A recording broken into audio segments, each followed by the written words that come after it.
What is going on, ladies and gentlemen? My name, of course, is Multikillshd, and I recently got asked on YouTube private message, basically if I could help the guy get better at the game, because he said that he was having some trouble, and he wanted to know what kind of classes I use, what kind of perks, and what kind of score streaks do I think would be best, including sensitivity and everything. And I'm going to go ahead and show you guys a quick guide to know if a class is going to be good or not, without knowing ahead of time if the class would be good or not. So what I'm going to be telling you guys today is some of the common sense things. I mean, this is going to help you become a lot better. Now, I hear this all the time. I mean, all the time. You know, what sensitivity do you play on? Because I want to be good like you, and I want to use that. Guys, let me go ahead and tell you this. If you guys use low sensitivity, you guys are going to be very, very good at accuracy. But you're also going to lose some of your gunfights by making up for that accuracy loss. So, you know, if you use a high sensitivity, you're going to get a lot more kills most likely once you get used to it, but you know, the accuracy is going to be pretty down. So, I mean, it's 50-50 there. So, I would just say whatever one you feel comfortable with at the highest, you know, that's probably a good fit. I mean, on Black Ops 2, I don't even go to 14 sensitivity. I go to 12 personally on it, which is about 9.5 on the normal Black Ops games and all those Call of Duty games. So that's what best fits me personally. I mean, 14 just seems like a little bit of overkill, and if you're not a trick shotter, I don't see the point in even using 14 on this game. But that's my opinion on that personally. Now, how do you determine if a good class is going to be good or not? Here's one of the things that Black Ops, I think, did on purpose. And, you know, Black Ops created Sharpshooter, and no one was really catching on to this until, I guess, about a couple months ago.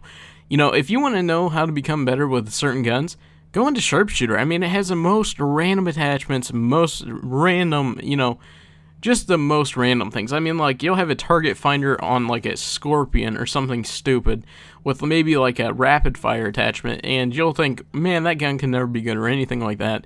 And I'm just using that as an example, but then you find out it is extremely good. That's one way to tell, but there's also another way to tell, guys, and this one I don't think many people will realize, but it's really the truth. If you guys ever watch what you're dying from, now, I mean, most of the time, I mean, if you're losing every single gun battle, you know, it's not going to be holding. But if you're having a really good game and then all of a sudden you die after a couple gun battles between one or two guns, you know, most likely those two guns are most likely stronger than the other ones that, you know, you're using, or, you know, they either have host. And there's actually a really, really good thing my friend told me a little bit ago, that if you shoot the bullet at the beginning of the game, and if you guys notice, like, ping basically determines how good your host is going to be, more or less. So, you know, if you're able to shoot and see your bullet register really quick, like as your ammo depletion, you know, that's a good indicator on how good your game's going to go. Because if you don't have a good ping, and most people get this mixed up. I better say this before somebody gets mixed up on this. The lower ping, the better. The higher ping you have is worse. I know it's reversed than what most people would think. But you're trying to aim for maybe 10 to 15 ping, and anything under 100 you'll grab host with.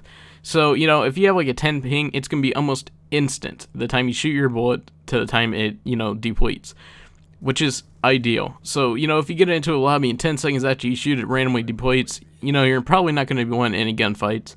And, you know, it's not going to be your fault most of the time. So you're probably better off just leaving the lobby and finding a new one at that point. So, you know, whether perks, I would say, I mean, same thing. I mean, if you're dying from certain people using certain perks a lot more often, I would personally say use lightweight, toughness, and dexterity. Those are my personal favorites. But then again, I like to rush around the map for the most part. You know, other than this game, I know it's kind of contradicting myself there, trying to be a rusher and then have a gameplay that's camping around. But, you know, there's a couple different play styles also. I want to bring this up. You know, the best way to determine if you're going to be a rusher or a camper, really, is which one can you score better. So what I always do is I do the 5 TDM test. And what I do is I try a class, I get 5 rounds in TDM. You know, if I get about 20 kills every single time with a certain gun and a certain loadout, I know the class is good. So, there you go. I know that this class is pretty good because the target finder grip and adjustable stock on the SMR, it's good for me, but what's good for me may not be good for you. So, you know, that should help you guys, and for kill streaks, I would say either aim really, really high if you're really decent at the game, or do the 100% opposite, you know? get a UAV, get a counter UAV, and maybe a Guardian or something. It'll help you rack up your points, and then you can just keep reusing the kill streaks over and over and over again. In this gameplay, I end up going 28-1, but, you know, like I said, I've been doing this for a long time, and YouTube's one of my main sources of income right now. So, you know, it's going to be different from my setups compared to yours. I know that, because no player is going to be able to hold my same equipment, same feel, and to be good with it. You know, it takes time to progress on this game. Right here's my only death of the game. Oh, man. Gotta love having a gun with no ammo in it when you try shooting somebody. But, like I said, do what you feel most comfortable with. If you're most comfortable with a MP7, by all means, use an MP7, and you should, as long as you keep using it, and you keep messing with your perks, attachments, and whatnot, you know, slowly you should be getting better. That should be my advice for you guys to get better at Call of Duty. Anyways, guys, I hope these tips helped you. I am Multikillshd, and I'm out. Peace.